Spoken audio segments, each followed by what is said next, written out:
Appropriation bill మాట్లాడటానికి ముందు మన జగన్మోహన్ రెడ్డి గారు రాష్ట్రాన్ని ఏ విధంగా సర్వనాశనం చేశారో ప్రజలకి మీ ద్వారా తెలియజేయవలసిన అవసరం ఉంది అధ్యక్ష. మన రాష్ట్రం పరిస్థితి అధ్యక్ష 2014 జూన్ 1కి ఎప్పుడైతే మనం విడిపోయిన రాష్ట్రంలో బకాయిలు 1,30,654 కోట్ల రూపాయలు ఉండేది అధ్యక్ష. తర్వాత అధ్యక్ష 2014 నుంచి 2019 వరకు కంబైన్డ్ ప్రభుత్వం ఉంది, కొంతకాలం కలిసి ఉన్నాము. తర్వాత ఓన్లీ తెలుగుదేశం పార్టీ అధికారంలో ఉంది అధ్యక్ష.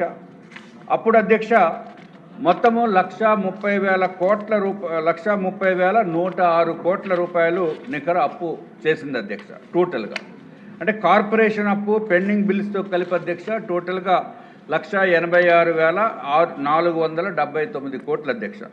అట్లాగే అధ్యక్ష మే 2019 30 తారీఖుకి తెలుగుదేశం పార్టీ దిగిపోయేటప్పటికి అధ్యక్ష అప్పు ఆంధ్ర రాష్ట్రంలో ఉన్న అప్పు అధ్యక్ష 3,17,000 కోట్ల 3,17,134 కోట్ల అధ్యక్ష.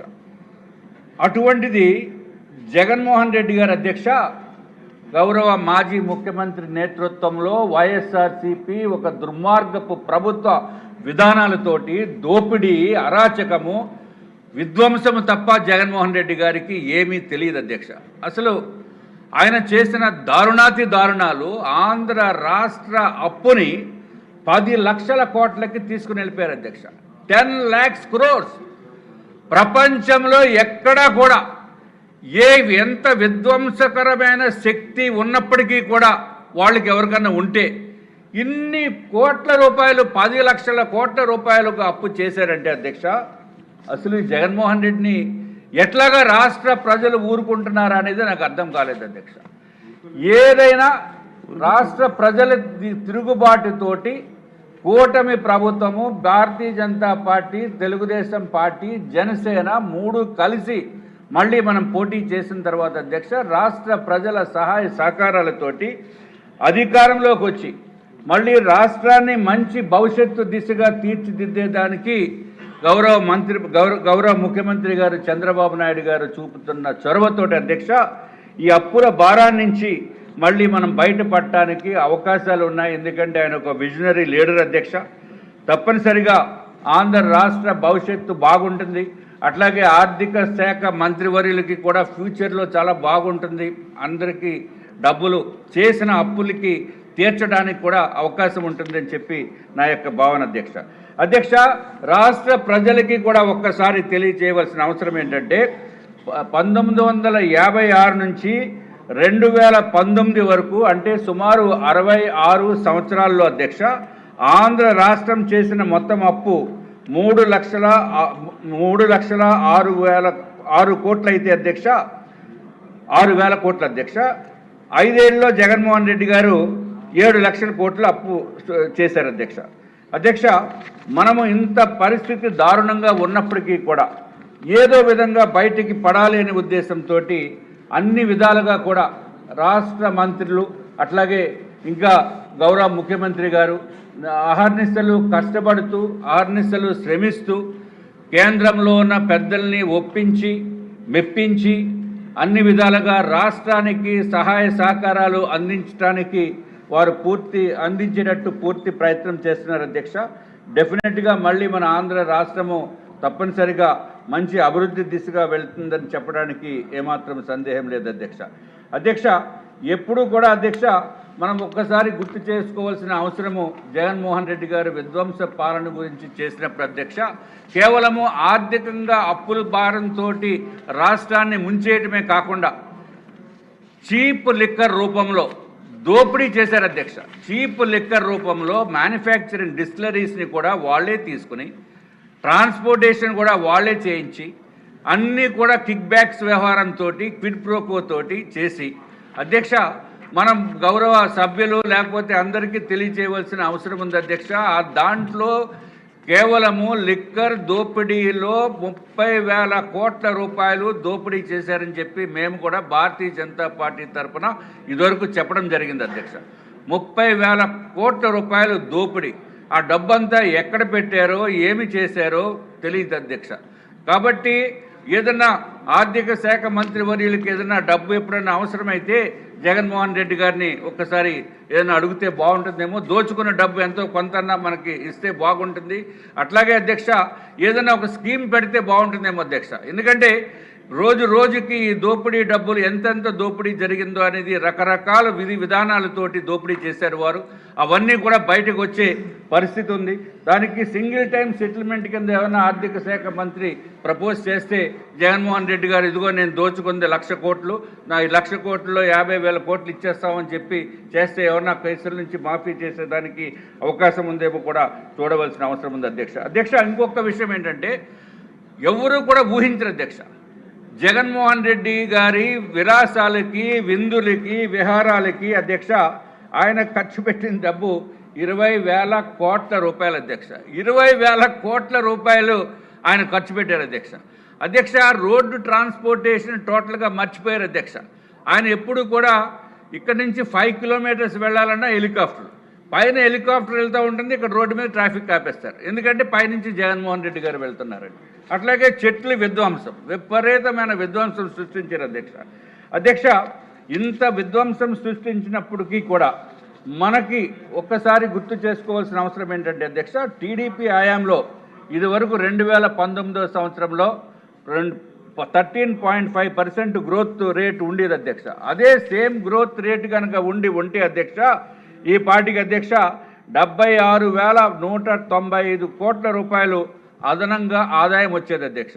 అంటే 13.5% గ్రోత్ రేటు కంటిన్యూ చేసి ఉంటే ఇంత అప్పుల భారం ఆంధ్ర రాష్ట్ర ప్రజలపైన లేకుండా ఉండేది అధ్యక్ష. ఆఖరికి అప్పుల భారంతో విపరీతంగా కృషించిపోయే పరిస్థితి నుంచి జగన్మోహన్ రెడ్డి గారు ఏం చేశారంటే అధ్యక్ష ఆఖరికి చెత్త మీద పన్ను, కరెంటు బిల్లు నేను పెంచడం ఏంటి, ఒక్కసారి కూడా మేము పెంచమని చెప్పిన మనిషి 9 సార్లు కరెంటు బిల్లు పెంచారు అధ్యక్ష.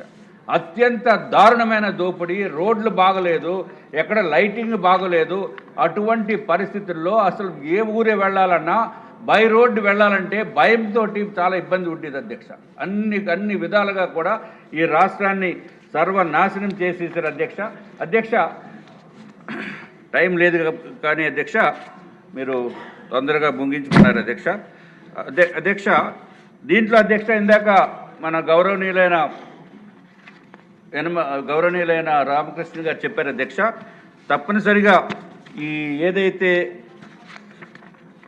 ఫుడ్ అడల్టరేషన్ అధ్యక్ష, అది అత్యంత ప్రమాదకరమైన విషయం అధ్యక్ష. ఫుడ్ అడల్టరేషను, ఈ ఫుడ్ అడల్టరేషన్ పైన కూడా ఒక ప్రత్యేకమైన కమిటీ కానీ ఒక ప్రత్యేకమైన కొంత ఫండ్ ఆర్థిక శాఖ మంత్రి వర్యులు కొంత ఫండ్ కేటాయిస్తే అధ్యక్ష ఎక్కడికక్కడ వెరిఫికేషన్ చేసేదానికి అవకాశం ఉంటుంది. నేమ్ సేకే ఊరికే ఆ డిపార్ట్మెంట్ ఉంది తప్ప దాంట్లో ఏమి స్కిల్టనే ఉంది అధ్యక్ష. తప్పనిసరిగా ఆర్థిక శాఖ మంత్రి వర్యులు ఎంతో కొంత ఈ ఫ్లోర్ ఆఫ్ ద హౌస్ మీదలో వారు ఇంత డబ్బు కేటాయిస్తున్నాము ఏదో విధంగా చేస్తామని చేసి దాన్ని స్ట్రెంథనింగ్ చెయ్యకపోతే అధ్యక్ష అత్యంత ప్రమాదకరమైనది ఫుడ్ అడల్టరేషన్ అధ్యక్ష. అన్ని చోట్ల కూడా అడల్టరేషన్ జరిగిపోతుంది. దాన్ని అరికట్ట చేయవలసిన అవసరం ఉంది అధ్యక్ష. అది ఎంత ప్రమాదకరం అంటే ఆఖరికి మనకి డ్రగ్స్ లేకపోతే గంజాయి దానికంట ప్రమాదకరమైన పరిస్థితిలోకి వచ్చే పరిస్థితి ఉంది అధ్యక్ష. అధ్యక్ష మా మంత్రివర్యులు హెల్త్ మినిస్టర్ గారు కూడా ఇక్కడే ఉన్నారు కాబట్టి అధ్యక్ష దీనికి కూడా సంబంధం ఉంది అధ్యక్ష. మనకి ఇంత బాధ ఉన్నప్పుడు ఇంత ప్రాబ్లం ఉన్నప్పుడు ఫైనాన్షియల్గా మరి ఎందుకో నాకైతే అర్థం కాదు అధ్యక్ష, జనరిక్ మెడిసిన్స్ ఎందుకు వాడటం లేదు? తప్పనిసరిగా మంత్రివర్యులు జనరిక్ మెడిసిన్స్ ఆంధ్ర రాష్ట్రంలో ప్రతి గవర్నమెంట్ హాస్పిటల్లో కనుక జనరిక్ మెడిసిన్స్ కనుక వాడితే జనౌషధి మెడిసిన్స్ అధ్యక్ష అత్యంత చౌక ధరతోటి సేమ్ క్వాలిటీ వస్తుంది అధ్యక్ష. సేమ్ క్వాలిటీ సేమ్ ఇంగ్రీడియంట్స్ ఈ బ్రాండ్ పేరు మార్చి వాళ్ళు ఇక్కడ లోకల్ సప్లైస్ చేస్తున్నారు అధ్యక్ష. తప్పనిసరిగా ఆర్థిక శాఖకి కొంత వేల కోట్ల రూపాయలు ఆదాయం చేయాలనంటే కంపల్సరీగా జనరిక్ మెడిసిన్స్ వాడవలసిన ఆవశ్యకత ఉంది అధ్యక్ష. అట్లాగే అధ్యక్ష మనం ప్రజల గురించి కూడా మనం చూడవలసిన బాధ్యత ఈ రాష్ట్ర ప్రభుత్వానికి ఉంది, మంత్రివర్యులకు ఉంది, ఆర్థిక శాఖ మంత్రికి కూడా ఉంది. కాబట్టి అధ్యక్ష ప్రైవేటు హాస్పిటల్స్లో కూడా సూపర్ స్పెషాలిటీ హాస్పిటల్స్ పేరుకి చెప్పుకుంటున్నాము. ఆ సూపర్ స్పెషాలిటీ హాస్పిటల్స్లో కూడా జనరిక్ మెడిసిన్స్లే వాడవలసిన అవసరం ఉంది అధ్యక్ష. దానికి కారణం ఏంటంటే అధ్యక్ష, బ్రాండెడ్ ఇది 100 రూపాయలు కనుక ఉంటే హాస్పిటల్ వాళ్ళు కొనేది 40 రూపాయలకు అధ్యక్ష. కానీ మనకి ఛార్జ్ చేసేది వాళ్ళు మళ్ళీ 100 రూపాయల మీద ఛార్జ్ చేస్తారు అధ్యక్ష. అంటే డిస్కౌంట్స్, విపరీతమైన డిస్కౌంట్స్ ఉంటున్నాయి. పైకి 10 రూపాయలు ఉండేది 90 రూపాయలకి 100 రూపాయలకి అమ్ముతున్నారు అధ్యక్ష. తప్పనిసరిగా ఒక చట్టము తీసుకురావాల్సిన అవసరం ఉంది. అట్లాగే ఏదైతే మా మంత్రివర్యులను కూడా నేను కోరుతున్నాం అధ్యక్ష, మీ ద్వారా తప్పనిసరిగా ఏదైతే సూపర్ స్పెషాలిటీ హాస్పిటల్స్లో ఏ ట్రీట్మెంట్కి ఎంతెంత డబ్బులు ఛార్జ్ చేస్తారు, ఒకవేళ వాళ్ళ బిల్లు ఎక్కువైతే ఎవరితోటి చెప్పుకోవాలి, ఈ గోడు ఎవరితో చెప్పుకోవాలో కూడా తెలియనటువంటి పరిస్థితి ఉంది అధ్యక్ష. తప్పనిసరిగా ఈ రెండు కూడా జనరిక్ మెడిసిన్స్ ఎట్టి పరిస్థితుల్లోనే ఉండాలని మరి ఒక్కసారి మీ ద్వారా తెలియజేసుకుంటూ, ఆర్థిక శాఖ మంత్రి వర్యులను కూడా ఈ రాష్ట్రంలో అధ్యక్ష జగన్మోహన్ రెడ్డి 1,42,000 కోట్ల రూపాయలు బాకీలు పెట్టిపోయాడు కాంట్రాక్టర్స్కి అధ్యక్ష. 1,42,000 కోట్లు. అందరూ కాంట్రాక్టర్స్ ఫోన్లు చేసి పయ్యాలు కేశవులు గారికి, ఆర్థిక శాఖ మంత్రి గారికి చెప్పండి, కనీసము ఈ 31 మార్చి లోపల ఎంతో కొంత పేమెంట్ బిల్స్ రిలీజ్ చేయవలసిందిగా కోరుతున్నామని చెప్పి నాకు నిన్నటి నుంచి ఫోన్లు వస్తున్నాయి అధ్యక్ష. తప్పనిసరిగా ఆర్థిక శాఖ మంత్రి వారు దీనిపైన డబ్బులు ఎంతో కొంత ఇప్పించి కాంట్రాక్టర్స్కి న్యాయం చేయవలసిన బాధ్యత ఆయన పైన ఉంది అధ్యక్ష. అట్లాగే ఏదైతే ఏపీ టిడ్కో హౌసింగ్ అధ్యక్ష ఇప్పుడు కూడా దాంట్లో బడ్జెట్లో కేటాయించలేదు అధ్యక్ష. ఆశ్చర్యం ఏంటంటే బడ్జెట్లో కేటాయించలేదు దానికి ఏపీ టిడ్కో హౌసెస్కి. తప్పనిసరిగా కాంట్రాక్టర్స్ కూడా డబ్బులు ఇచ్చి ఆయన కొంచెం పుణ్యం ఉంటే కట్టుకోమని చెప్పండి అధ్యక్ష. నమస్కారం. ధన్యవాదాలు.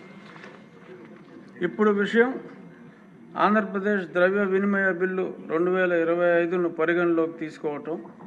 ఈ ప్రతిపాదనలకు సుముఖంగా ఉన్నవారు అవును అనండి, వ్యతిరేకంగా ఉన్నవారు కాదు అనండి. అవునన్నారు, అవునన్నారు, అందరూ అవునన్నారు. కావున ఈ ప్రతిపాదన ఆమోదించటమైనది, బిల్లు పరిగణలోనికి తీసుకోబడింది.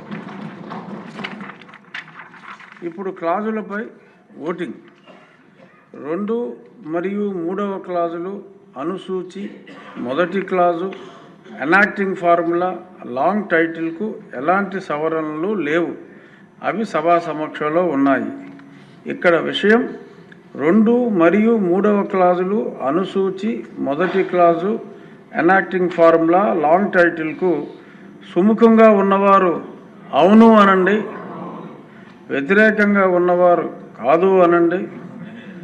అందరూ అవునన్నారు, అందరూ అవునన్నారు, ఒక్కరు కూడా కాదనలేదు. కావున 2 మరియు 3వ క్లాజులు అనుసూచి, మొదటి క్లాజు ఎనాక్టింగ్ ఫార్ములా లాంగ్ టైటిల్లో భాగం అయ్యాయి.